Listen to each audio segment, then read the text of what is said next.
Welcome to Hivertopia. Meet Barth. He's hard at work pumping out state-approved information. But who exactly is this dear leader the pamphlets speak of? Hey, that's me, Jack the free-thinking intellectual. And this is Hammer. Let me show you just what we have going on around here. We've got our own gymnasium, built by the state. We've got state-constructed houses, each one perfectly identical for maximum equality. We even have indoor plumbing, bringing state-provided water straight to your bathroom.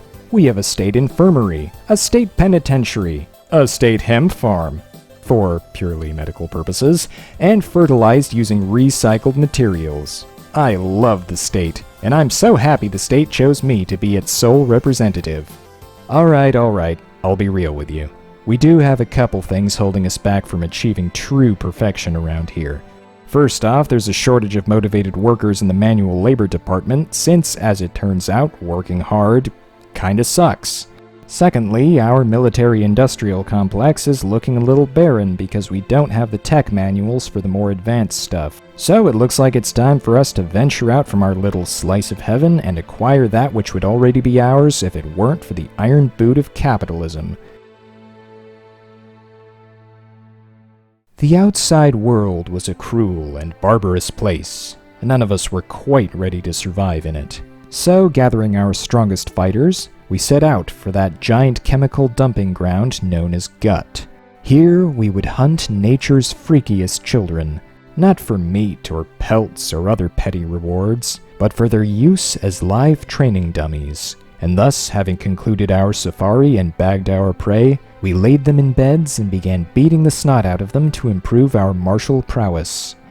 Not that our enemies gave us the time of day to do it or anything, but whatever, we all knew the drill. Barricade ourselves into the cafeteria and take pot shots at them from the roof. Yeah, better luck next time, slaver scum. Anyways, getting back to the fitness grind, we began loading ourselves up with iron and hammering away with our fists to increase our raw strength and striking power, and it wasn't long before we were strong enough to start wiping the floor with the slaver raids.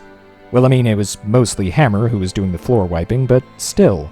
Each fought according to his ability, and each took rest according to how badly he got messed up.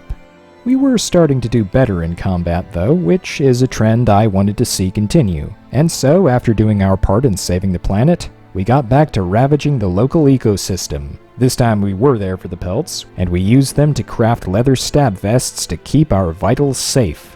At the same time, we produced low-quality wall hangers and exported them to our Western trade partners in exchange for the technical know-how to make real weapons for ourselves, and in so doing, we beat the capitalists at their own game.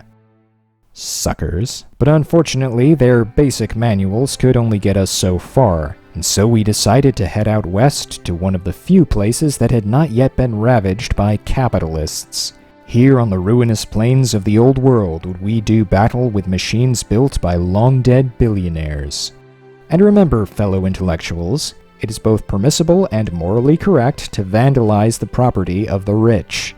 They made their wealth off the back-breaking labor of the working class, and we were just taking it back. Engineering research? Yes, please. We were an idea, and you can't stop an idea. Sure, you can knock us down sometimes. Not that it does you any good or anything. Hey, nice weapon. Really packs a punch, doesn't it? Thus, with shiny new weapons, enhanced prosthetics, and the wisdom of the ancients, did we return from the underworld onto our sacred home. Research was at an all-time high, and we were only missing a few specific blueprints. Fortunately, I knew a guy who could hook me up, and with a speedy new leg, it didn't take long at all to get to him. Well, time to get price gouged.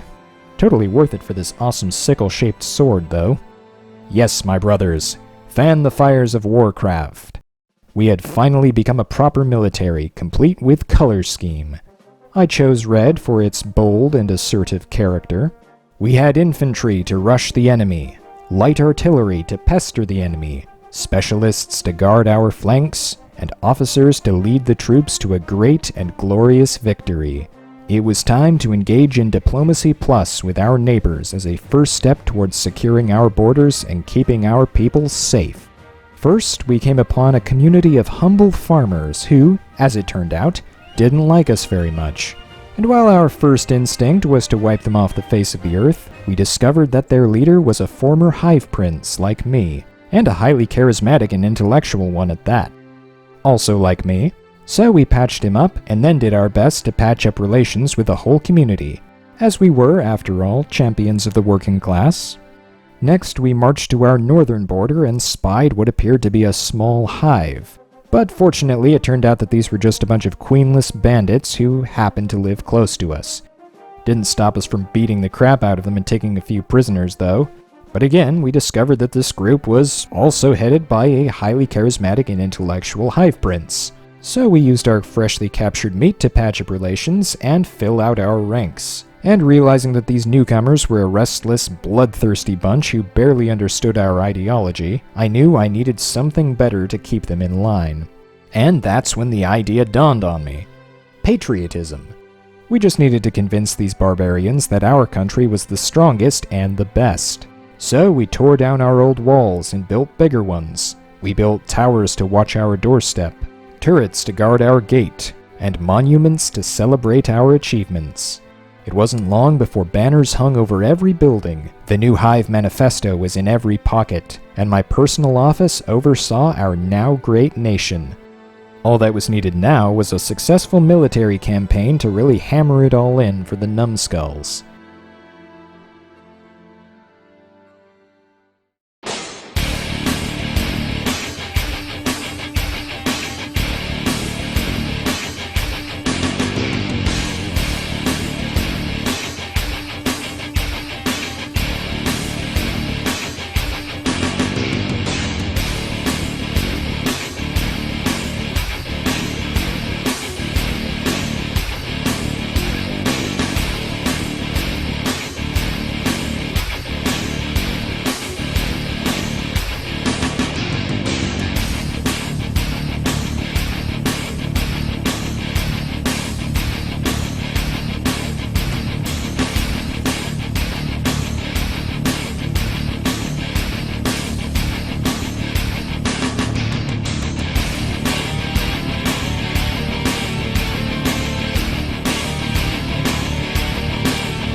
Well, so much for that.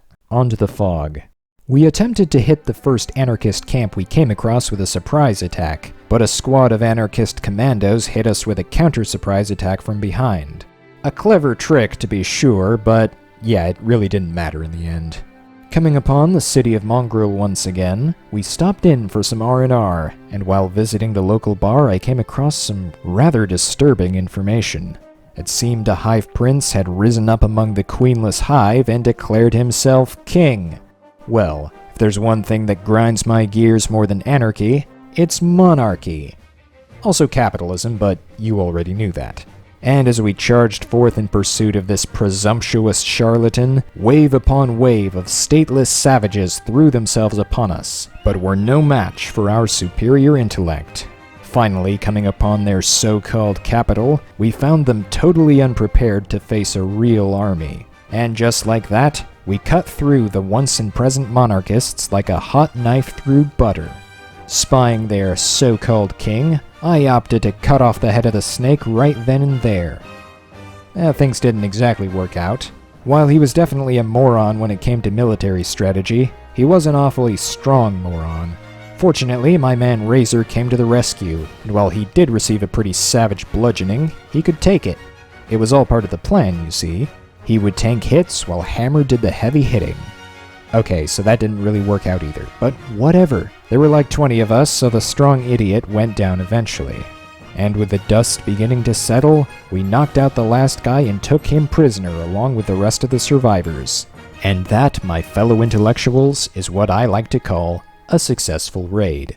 However, as we ascended from the pits of hell with demon spawn slung over our shoulders, Hammer bade us halt our step, and so we did. For in spite of our victory that day, Hammer burned with shame that he had been found unworthy to wield the great hammer of the hub, and though he was loath to leave us, we all knew that he must depart and find the strength which he currently lacked. And so we went our separate ways.